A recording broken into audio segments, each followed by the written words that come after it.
Hi, it's Liz from Lohas Canada. It is January, I think the 8th of 2021. So this is a podcast about knitting, some sewing, other crafty things that I am doing. Look more toward like the eco-friendly side of things.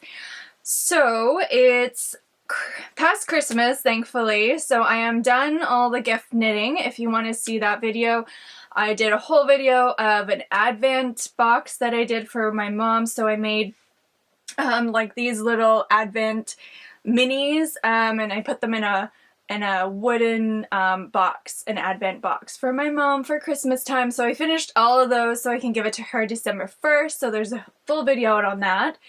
And then I did gift knitting, and sewing, gift knitting and sewing. So it's been a lot for other people.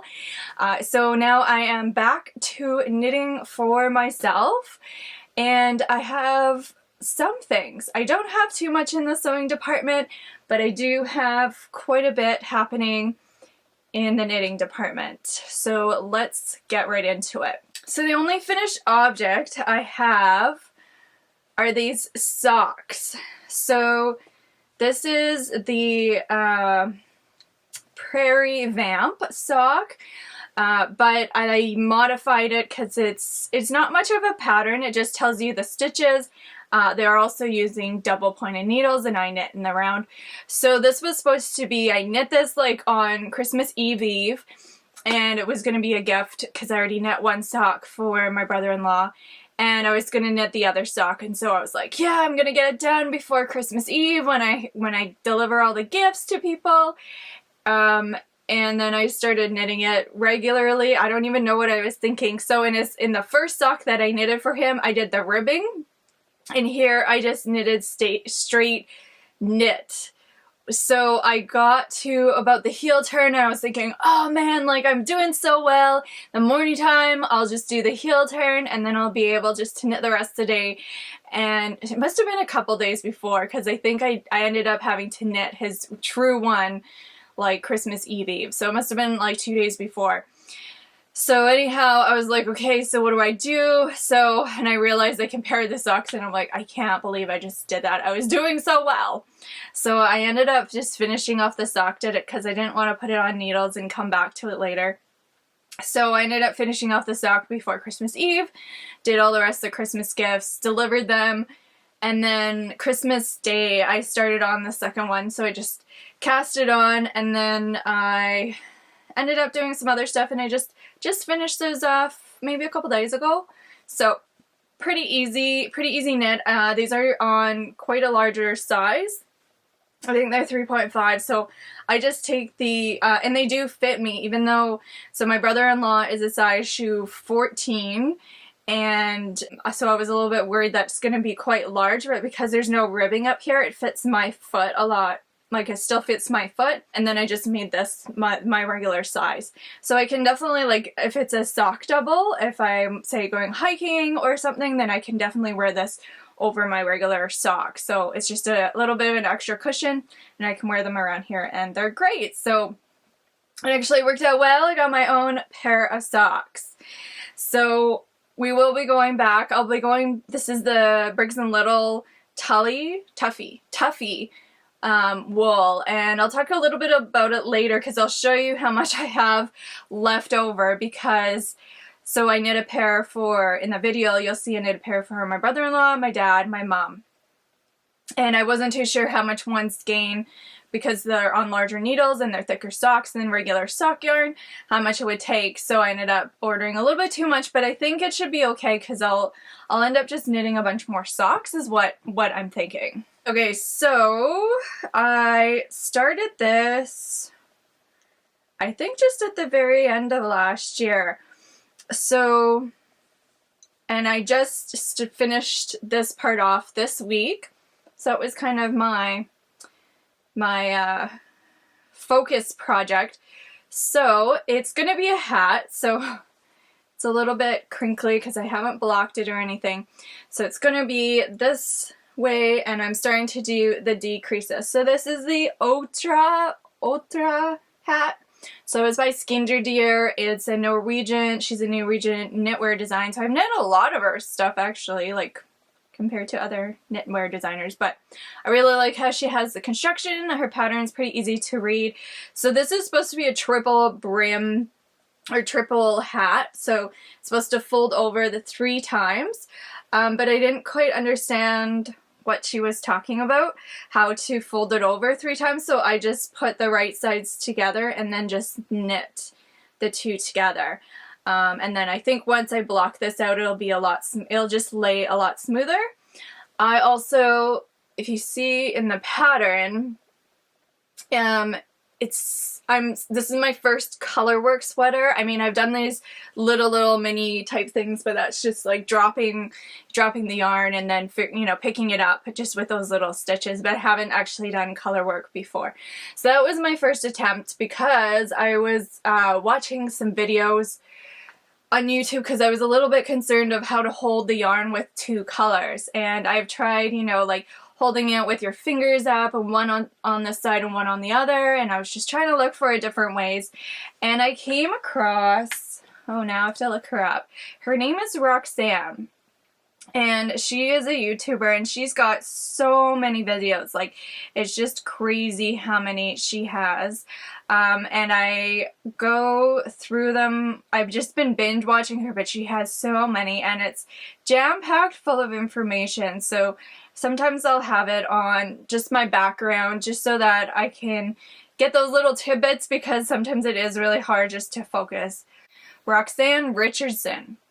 And in her, one of her videos, she was talking about how there's different styles of knitting, of course, but when you do color work, that there is different types of how to hold it. And so your Western way, so she found this paper. I'll link the video below because she explains it much more cohesively, and she's done her research, and that's what she does on a lot of her videos, is like this in-depth research about a topic. But she found, or someone commented or something about this person who was doing a research paper about the different styles of knitting, of how to hold your yarn. So she was talking about how in this paper there's like 4 different styles, but basically, you know, you're holding one finger up in the air and you're holding the other, and you have the 2, and that's actually going to create, because your fingers are so far up, that's going to create different tensions, and that's why we get dominant knitting, like dominant color. So like the white would be dominant depending on if it was on the bottom or top, or how you're holding it, and so you're creating different tensions. Now, in the article, I did talk about how there's other styles and they don't have dominant color. So I ended up watching some Arnie and Carlos videos because I wanted to see, like, this is a Norwegian knitwear designer, what was the style that she knits in. So Arnie and Carlos was talking about Norwegian knitting, and they talk about that there is no dominant color, that it's actually, they just call it, you have a tension issue. So that was kind of interesting. So I watched some videos on how they hold the yarn. The knit way was really easy, and I was able to just do the color work. So I really took my time on that because I wanted to understand it and slow my pace and start learning the Norwegian way, because they're saying as well, if you're holding up your fingers, it's also bad if you're going to do it for a long period of time for knitting. Your ergonomics is not right, so just dropping the finger down, it is a little bit different, but I was able to get the knit stitch pretty quickly. The purl stitch was a little bit harder. I didn't have any purl on this one, but I just thought that was very interesting, and I think my my tension was okay. It was not the best. So if you look here where my needles are, you can see, even though I did it in the round, you can see that it's uneven where it joins up. So I obviously have some tension issues maybe when I start or when I finish. Might block out a bit more once I am done, but yeah, it's just, I need practice is what it is, right? So that is going to be, yeah, I'm almost done. I just have to do decreases and then bind off. So the Otra Hat, O-T-R-A hat. by Skeindeer. So really easy pattern except for the triple brim. But I was also thinking it's not super cold. Like when I go up even to the mountain, I just have like a headband on that's made out of merino, and I'm fine. So I don't think that I don't think I needed triple brim. And then I was listening later on after I was done all the stitches to Roxanne's YouTube channel, and she was saying, you know, if you twist the stitches, color work is already in the inside, but if you twist the stitches every other stitch, especially for a hat, it will make it really strong and really waterproof, like, because you're twisting those fibers together. So I was like, oh, that's probably what I should have done with the color work, and that just would have made it more stable. So it's all just like a learning lesson. So, but I was very grateful to get that information, kind of process it, and do something small, because say if I was doing this in a sweater and, you know, this was going to be at the back or at the front, because it's a little bit so uneven, I don't know if I would have been super happy. I mean, I am super happy, but with it, but just for a larger piece, I would want more practice. So I went up to Courtney. So I'm in Parksville, BC, so it's on Vancouver Island, and I went up to Courtney and what was it? Uptown Yarns, and they had this baby Yule Linnet anyhow superwash, and it is from Norway. So I ended up getting these two colors, and so far this is how much I have left. So these are just, what are they, 50-gram balls? Maybe not. Theirs is a bit different. Oh, here we go. 50-gram balls, 175 meters, and this is how much I have left of the white, so barely any.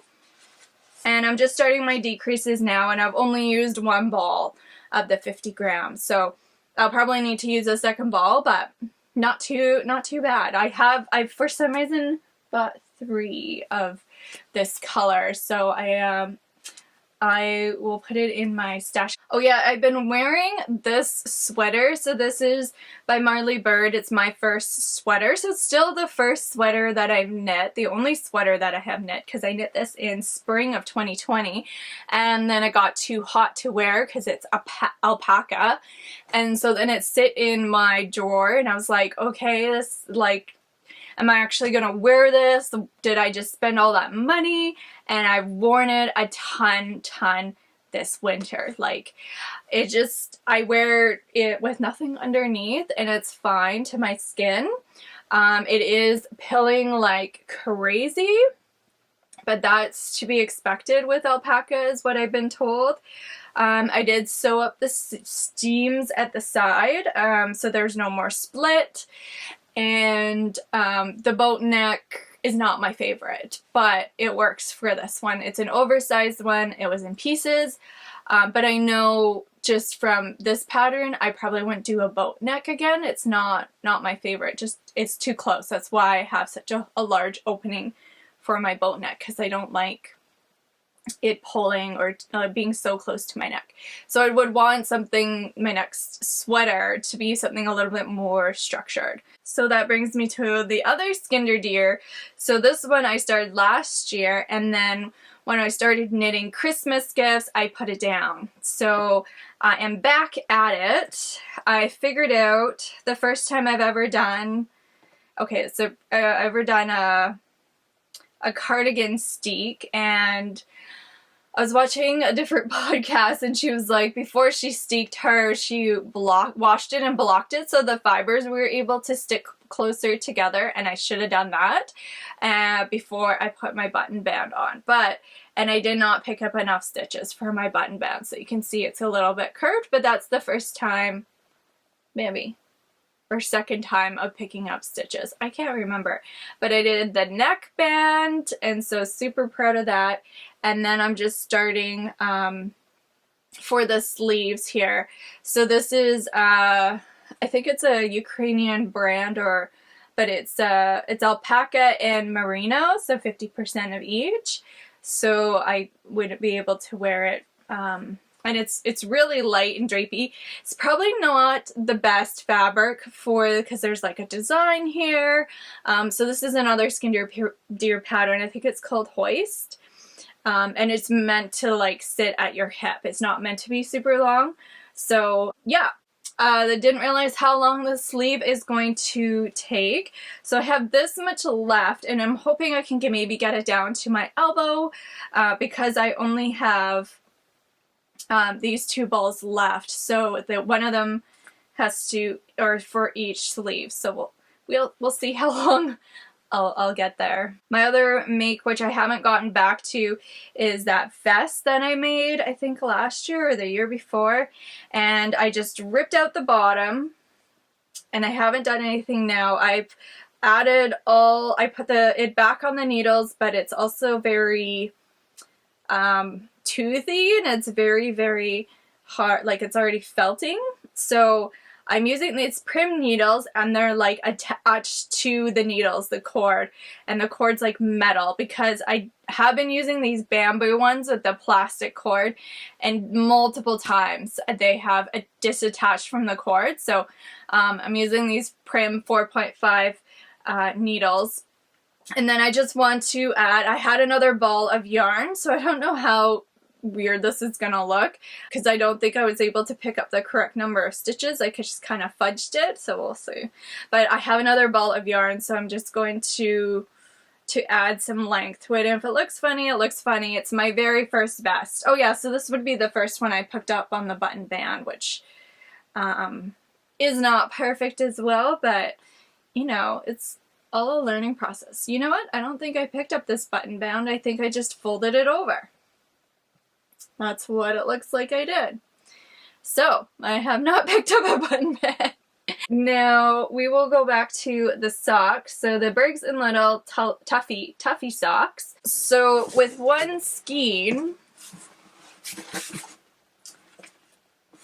it makes, for me, I'm a size 8 shoes. I think my mom's a size 9 in women's, and it makes, you can get 1 pair from 1 skein, which is awesome. So it's a 80% pure wool and then 20% nylon. So it's milled in Canada, like it's on the East Coast. It's 215 yards. So I also purchased like a red ball, so for the red stripe, and a white ball. So I still have quite a bit left, so I can make some more stripy socks. I could also I was a little bit concerned with the red because it is such a pigmented red.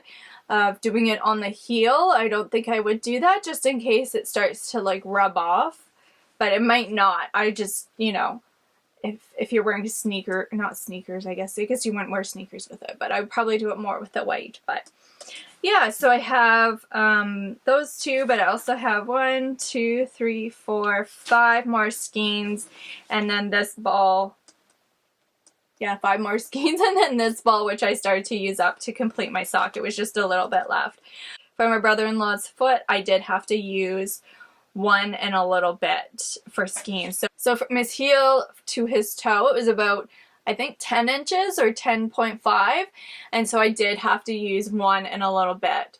So that's why I bought extra, because it was like, oh, maybe it takes 1.5 per sock, but it's just depending on your size of the feet. So I do have some extras, so I'll be knitting some more of those.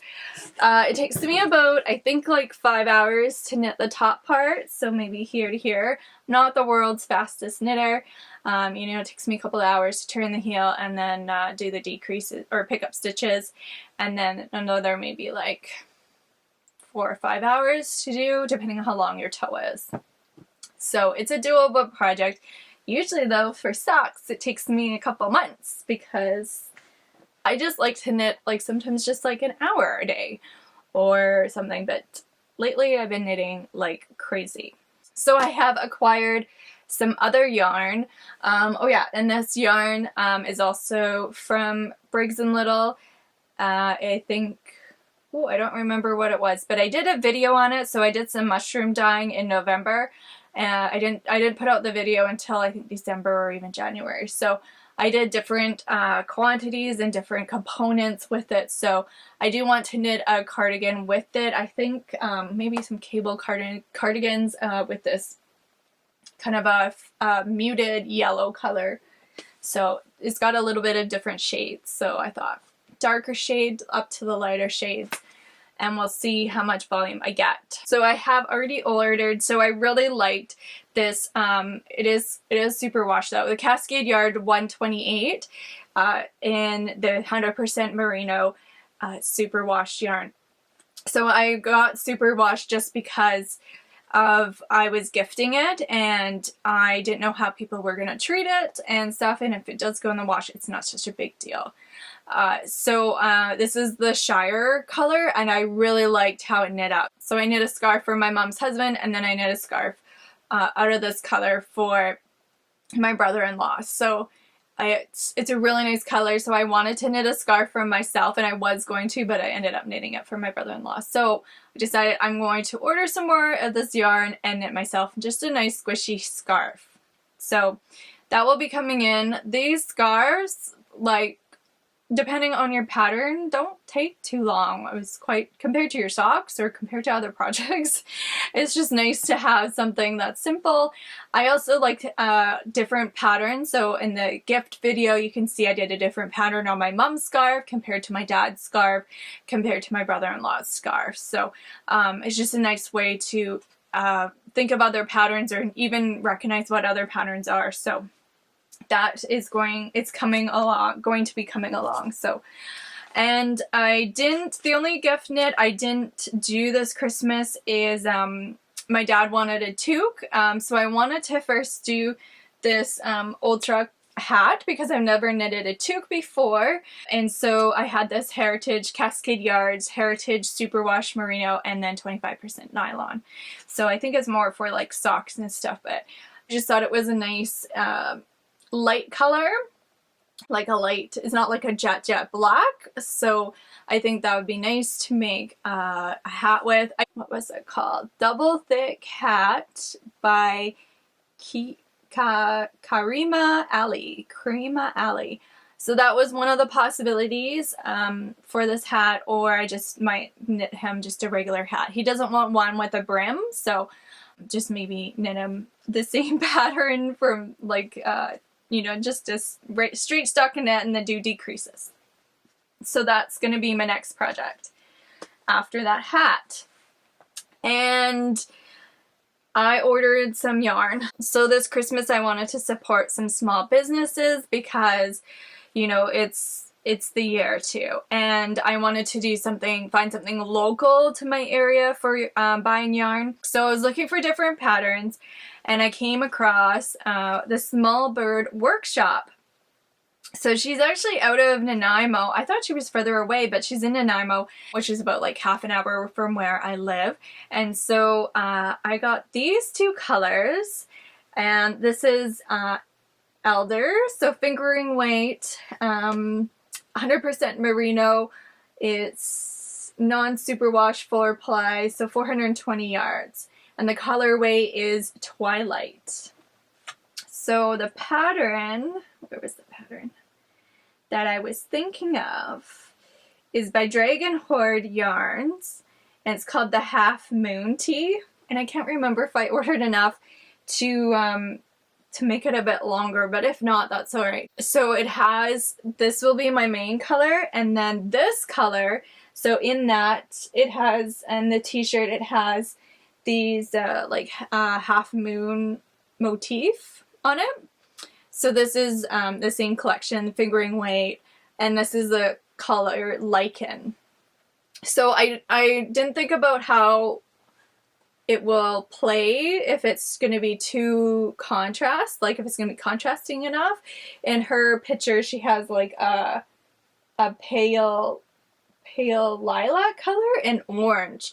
So I don't know. We will see with my color work adventure. So that's going to be a t-shirt. Like, I was thinking for spring, so if I start that maybe in February or March, so it'll be done kind of in May, then I can still wear it because it is fingering. And that's kind of the mindset I'm trying to go for with these projects, is like, what am I going to actually wear? That's why I did the cardigan, because I do wear a lot of cardigans. It is quite cold, like it can get very chilly, so just having like a wool tee first, and then just some really basic things to build up my wardrobe. So I have purchased the pattern and I'm looking forward to that. And then the other one is I ended up making this bag.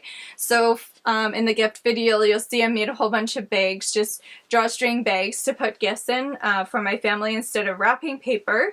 So this is just made out of a canvas material.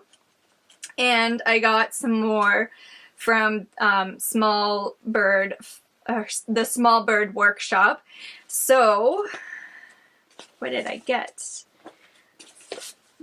So this one is probably the next big project that I will do once all these other ones are done, just because the sleeve is going to take me a bit, and then the bottom of the ribbing is going to take me a bit. So I'm hoping to start this in February, to do a February project, because or maybe the end of January, just because I still want to wear it, right? Like it's so warm here, it's getting ridiculous. But it's good, it's good. So the one that I was thinking of is the Vintage 83 by Andrea Mowry. Okay. Vintage 83 is basically, in her picture, it's a white tee and it is cropped. And then it looks like it has some like, I don't know, it's not just straight stitch, it's got some texture to it, and then she's got 3 stripes at the top, so she's got like an orange, a blue, and a red. And it's just a really nice, simple, basic tee. So what I was thinking was, and I don't know if it seems like I bought more yarn than what is needed, but I wonder if I thought of something else. Who knows? No, I thought of it. Okay. This is, so same lady. It's called Warbler Fingering Late. So it's 75 BFL and 25% Gotland wool. So 380 yards, non-superwash 2-ply. And this is the undyed. So I think I'm just like thrown off of how much yarn it actually takes to make a shirt, right? So this is undyed. So this is going to be my main color, so my main body color. And then I think maybe, no, I'm already not making modifications because I don't know really how to. So for my yoke, for the colors, it's going to be this color. So it's called Plum Tart, so same in the same base. Man, my hair gets everywhere. And then I got this one for a little bit of dramaticness. Whoop. And this one is called Cinder. So I only did 2 color weights, so I'll do the purple at the top and the bottom, and then the cinder will be my middle color. So I will be doing this one first, I think, and then the other one will be in March, hopefully. Hopefully I don't get too sidetracked. So with all the projects that I'm doing, when I started doing the color work and thinking about the Norwegian way and tension and all that stuff, and I really do want to do, you know, my ultimate goal, of course, is to make a really nice color work sweater, like a nice Norwegian one with the whole motif and the little, like, I don't even know what they're called. They're just like little speckles that go through the sweater. But I know I need to work my way up. I don't just want to like invest all that time and money. So my skill that I'm going to be learning this year is going to be how to do Norwegian knitting and start getting good at it and like my tensions and figuring out how to do it so that it doesn't look like where I joined the round there's any difference. Those are my goals for this year. So I wanted to really hone in on that skill. So I was binge watching Arnie and Carlos. I also binge watched a lot of like sweater, people trying on sweaters. There's a really good one where she tries on, like she's been knitting for 20 years and tries on all of her sweaters, or the most of them. And there's just other great videos because then you get to see how it looks on their body. It gets to see like what they liked, what they didn't like if they have really high shoulders or slopey shoulders, which ones were coming off, and then which ones, or like what the styles, like I wouldn't do a boat neck again. Like I'd look for a different pattern because now I've done the boat neck and it's great, but it's not like my favorite. So kind of honing in on what you actually like. So I was binge watching a whole bunch of it, and it's a little bit dangerous because then they'll tell you what it is and then you go look it up on Ravelry and save it to your favorites, right? So I was doing that, but it gives you a lot of ideas like of other designers out there, some older designers, right? Like if that lady's been doing it for 20 years, that was before Ravelry and all this like YouTube stuff. So getting more of the classic patterns, and then with Arnie and Carlos it's like Norwegian patterns, right? So they're inspired by like his grandma's sweaters and his mom's sweaters and old patterns. Anyhow, so they had a scarf on there and it's called S9669 scarf. Very very clinical. And with this scarf, it has different colors that go through it, and then it has different designs. Probably, it looks like maybe about 3 or 4 inches will have a different transition and a different design. So I was thinking, you know what, that'd be really great to do that, because then I could start to learn and just work on this project all year and have this really amazing scarf at the end, but also then learn my Norwegian knitting. And if I messed up, it's not such a huge deal because it's around your neck, right? I went to the same place up in Courtney, Uptown Yarns, and I got that same wool that I used for the hat because I did really like it. That baby Luxe super washed. So it is from Norway, so I was like, okay. So I did try to get pretty similar colors to the one that the model was wearing, but they didn't have yellow in this base, so I substituted it with, I think, with the light blue, but I'll show you the colors. I'm choosing, I mean, you don't have to choose the same colors, but I just want to think about more of the design aspect rather than trying to mix and match, because there's like, I don't know, 6 colors, 7 colors. So, okay, so I got the light gray. They wanted a light gray heather, so I think that's pretty similar. Chestnut, they didn't really have a chestnut color, so I'm using that same color that I'm using for the hat. And then cherry, I thought this was a pretty close color for cherry. What else do they have? Royal, so that blue. Tea rose. So I just picked up a pink. And then, yeah, the canary. I didn't have the canary, so I mean, I only got one ball of this, so it's not going to be super predominant. But yeah, I'll use that blue instead of it. So I think it'll be good, it'll be interesting, it'll be a challenge, definitely, and that is going to be my project for this year, so that hopefully by next year then I'll work my way up to like a proper Norwegian sweater. So I want to show you a gift my mom got me. It's a calendar of me. So this is when I went to Japan 2 years ago, maybe 3, and Airbnb have these like experiences you can buy, and so I went to this small town just outside of Tokyo and went and made soba noodles, handmade, so they actually ferment the dough. And so my mom took this picture, and so it's a 2001 calendar. I also just ended up getting my hair permanently straightened like the day before this, so that's why my hair is like super straight. My dad didn't even recognize me when he picked me up from the ferry. He was just like, my hair, you know, it's naturally wavy and curly, and it was like straight. Which worked out for a bit, but then because my hair is, you know, naturally curly when it start to grow out, it was fine until, you know, it gets to here and this part's straight and this part's got volume. So yeah. And the other thing is, my last thing is my mom got me Simply Knitting, which I think is a UK magazine. Yeah, a UK magazine. So it has some geometrical shapes, which would be kind of interesting to play with. This is out of wool. I was looking at it and I was like, it'd be probably more better if it was made out of cotton, just because then you'd be able to get a bit of more wear out of it.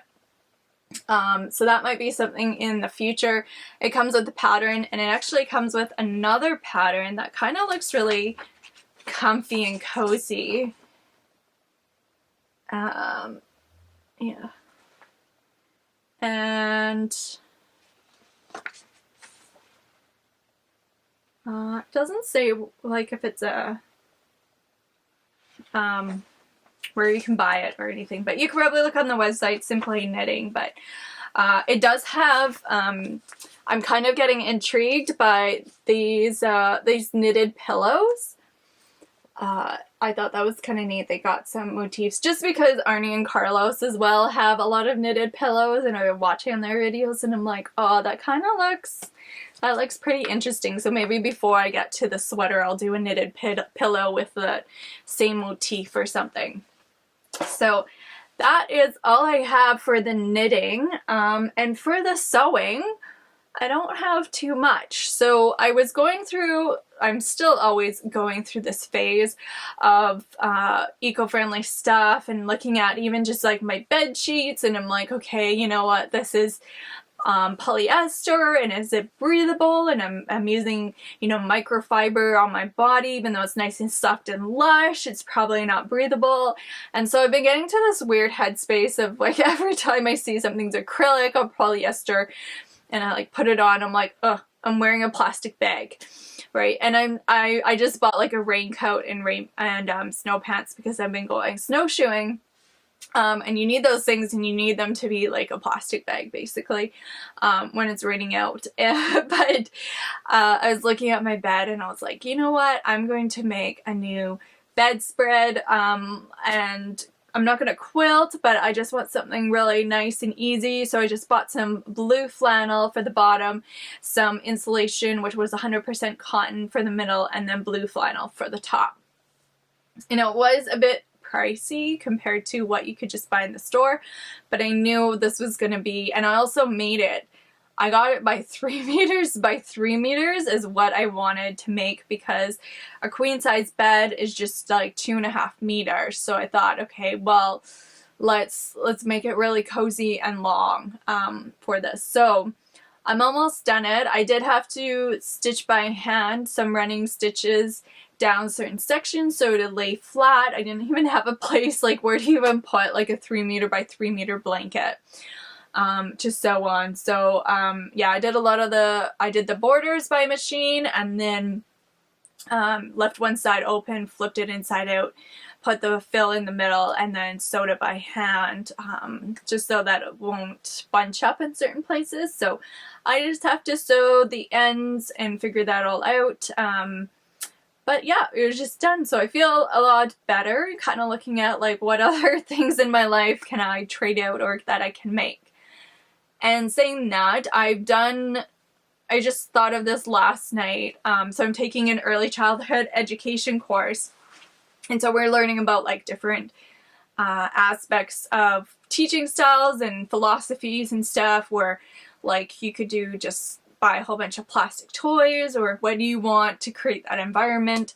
So I was looking at the Waldorf school for their toys and their curriculum and stuff. So I was looking at they use natural based toys. So I was looking at different things that I could do, what I could make, and I came to this like, why am I not making these things? I should be making them now, because when I start working, I'm not going to have this little bit of extra free time, because I'll be working quite a bit. And even my practicum, right? Like, I'm going to be full-time and then I have to write reports. So this is the time to do it now and kind of make. I was thinking like I can make a Mary Poppins bag, but maybe not. I didn't really want a carpet bag. So some sort of canvas bag with pockets in the middle, I was thinking, or just even like little slits, and then I can make some drawstring bags and then put different things in it. So there are websites you can go to where you can buy all this material for the Waldorf school type experience, but it's basically like they were gonna charge like for 4 silks, you know, they were charging $40, and I'm like, okay, well I can get like a meter of silk for X amount, like why don't I just create my own? So I'm starting to build a list, and then I'll probably start sewing that this coming week or next week, just a couple projects to see, and start creating my own kind of go-to bag of the handmade items. And I was even thinking like, these are like little mushrooms I can for kids to play with. I can put little things like that in, and what other knitted items I can make, and also then the sewing items. Like, I know you can get, you know, make your own little vegetable toys when you sew, and even bean bags. I was like, oh, they're just filled with corn. Like, just those little things that you can do that are pretty inexpensive. If you buy it though, pre-made, or have a kit or something, then that cost really starts to add up.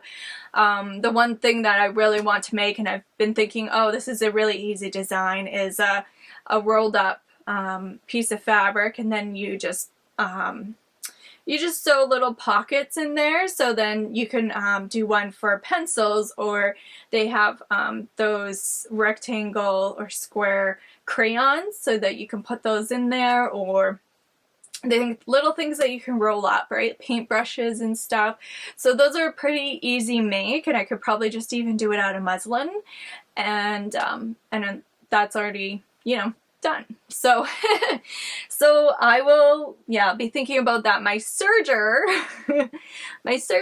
is still at the shop, so I was trying to get it before Christmas because I wanted to make some of those more of those tea towels, but it wasn't still ready. I mean, it's just that time of the year. It wasn't available for the Christmas break, which is totally fine. And then I messaged her, and she's got a head cold and she's getting tested, so I'm just like, okay, well, I don't need it that bad. So I'm just gonna wait on that. But I do have already projects, you know, that have been sitting there for a while that need a serger, but I will focus on the ones that I can do. So yeah, that's what's been happening. Yeah, I've been doing some snowshoeing. You can go up to the mountain. So where I am, we've had maybe like 1 or 2 days where there's been snow, and then the rest has been up in the mountain. So it's a nice transition to go up to the mountain, and then you're able to see the snow and have it up there, not always down here. The only other thing I wanted to show you, it is not sewing related or knitting related, but it was a Christmas gift, and I just want to show. My sister got this for me. It's called Wild Crafting Fermentation by Pascal Bourdard. Anyhow, I follow him on Facebook, and so I've been following and liking his stuff for quite a many years, and always inspired. So if you're ever into fermenting, he's got some crazy stuff that you just don't think about, especially on his Facebook. I always get inspired. So I think that will be another thing. He does more wild food fermenting. So if that's something you're interested in, rather than the traditional, you know, radishes and stuff and beets. So I hope you guys are all doing well, and I will talk to you guys later. Bye!